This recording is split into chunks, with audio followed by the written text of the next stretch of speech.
ကောင်းကြလေးတဲ့ကောင်ကြီးကြအေးပါဒါမဲ့ကွာ Aristotle ကလို့ပြောတော့ကွာမင်းလေးတဲ့ကောင်ကမင်းအရင်ကြတာကွာအဲ့မှာ Galileo ကပြောတော့ကွာမဆိုင်ကွာမင်းအလေးချိန်နဲ့မဆိုင်ကွာဟိုတော့တူတူပဲကြာမလို့ကောင်းပြောကွာ OD တရားငါ့ကိုဖြုတ်ဘူးကွာ OD တရားမင်းသိရသလားကောင်းပြောတယ်ကွာသူတို့အကောလုံးဟိုဖြစ်လာတယ်အေးဟုတ်တယ် verify လုပ်တာဟုတ်တယ်ဒါမဲ့ကွာဒါဆိုမင်းစဉ်းစားကြည့်ကွာလေးတဲ့ပစ္စည်းအရင်ကြတယ်ကွာဒါမဲ့ကွာငါတို့ကွာလေဘောခုန်ကြတာကွာလူတစ်ယောက်လူနှစ်ယောက်တူတူပဲမင်းနဲ့ငါလည်းလေးချင်းတူတူပဲကွာငါမှလေထီးပါတာကွာမင်းရင်ကြတော့ငါရင်ကြပါငါရင်ကြအောင်အေးအဲ့ဒါဆိုဘာဖြစ်လို့လဲငါပို့လေးရလေကွာမင်းထောက်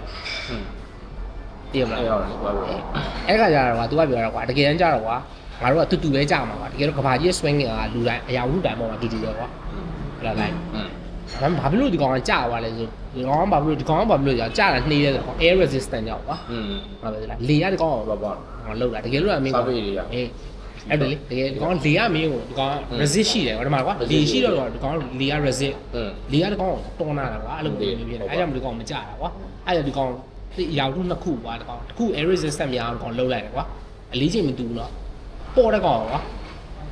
air resistant နည်းအောင်လုပ်လိုက်ကွာလေးတဲ့ကောင် air resistant များအောင်လုပ်လိုက်ကွာအဲ့ဒီအမြင်ကဒီကောင်ပြစ်ချပြတာကွာတူတူပဲကြာသွားတာကွာအဲ့ဒီကောင်လေးစားသွားတာကွာ